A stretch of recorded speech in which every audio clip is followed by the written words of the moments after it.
Welcome back to this special edition of Hannity. Biden's banking crisis, well, it continues tonight. Following a historic collapse, Silicon Valley Bank's parent company filed for Chapter 11 bankruptcy. But it may not be the last financial institution to implode. First Republic Bank shares dropped over 30% today, despite a $30 billion infusion deposited from other major banks. Now Americans are growing increasingly concerned about a looming recession. According to a recent survey, 75% are worried that a major economic downturn is on the way, while 55% said they would lose everything if it happens. Here with reaction, co-host of The Big Money Show on Fox Business, Brian Brenberg, and founder of the Committee to Unleash Prosperity, Steve Moore. Gentlemen, thanks for joining us. Brian, let's start with you.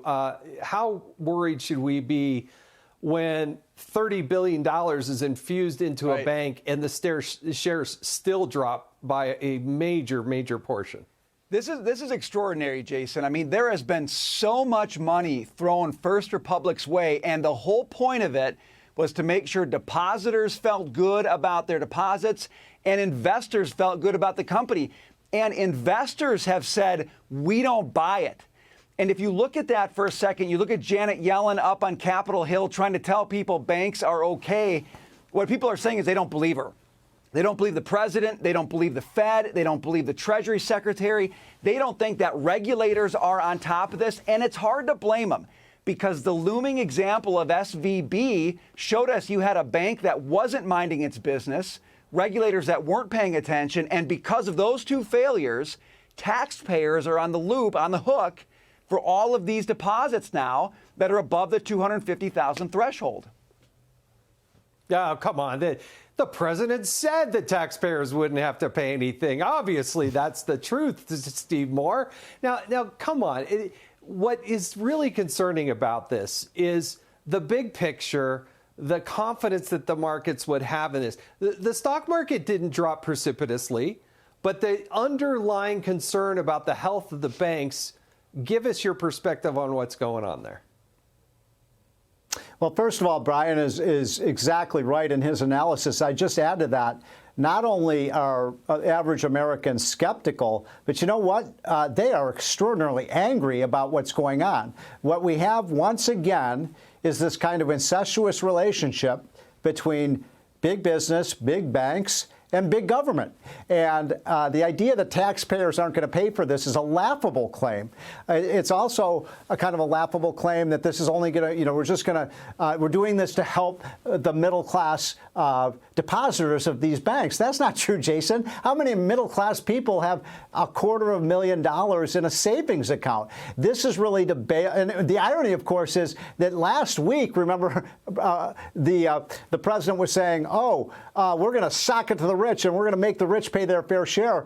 And as a cartoon said in the paper today, which was so appropriate, we're going to soak it to the rich and make them pay more taxes so we can bail out other rich people, because that's exactly what this is here. And people are angry because they don't see this as being fair. And there's another problem here, too, which is you're actually rewarding a lot of bad behavior by these banks.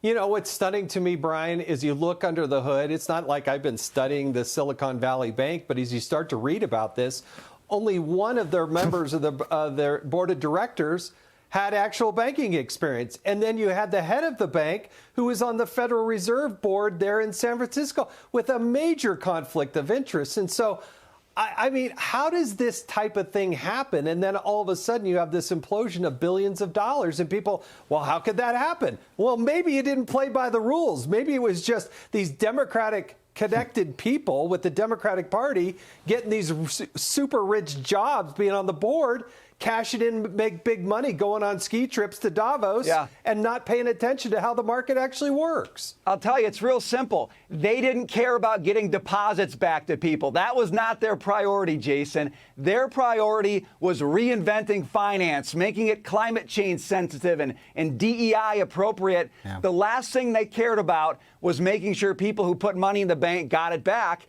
And you can see that now because they ran their business like they didn't care about it. They didn't even have a chief risk officer last year. They had somebody for DEI. They had a diversity officer. They didn't have anybody with the core responsibility of making sure the loans you made and the investments you made could pay back depositors. That's the problem here. This isn't even a complicated issue. The problem came down to interest rates went up. Everybody in America knew that was going to happen, but they didn't run their bank like it would ever happen. And that's why taxpayers absolutely ended up on the hook for this. Yeah. And by the way, let me add something to that, if I may. Go ahead. Can I just make one quick point? Of course, Brian is right. But then the question is, why did interest rates rise so quickly from a federal funds rate of 0.5% when Trump was president to almost 4.5% today? And you know the answer to that, Jason, because we've had this massive $6 trillion spending spree. It all goes back to Biden's incredibly reckless financial policies and fiscal policies that have loaded the economy with debt and cheap money, and the interest rates rose, and it was just one domino after another that fell. The most important thing going forward right now is Congress has to cut trillions of dollars of excessive government spending out of the budget right now, or we're going to face a financial peril in this country. Amen. It's what creates inflation. It's what creates those problems. Real quick, yep. Yes or no, both of you, the people that cashed out, that put millions of dollars in their pocket, that were in these companies, could see it ahead of time, are they going to be prosecuted? Did they have to give this money back at all? Brian first, and then Steve. I ain't holding my breath, Jason. I hate to say it, but I'm not holding my breath that they're going to pay. I think in good conscience they should pay it back. I do. I think in good conscience they should pay it back. The idea that they were giving out bonuses 2 days before they needed a bailout, that smells pretty fishy to me. Yeah, I hope that this country holds the president and Kamala Harris accountable. No taxpayer funds, but I think it's impossible for them to actually pull that off. Gentlemen, thank you for joining us.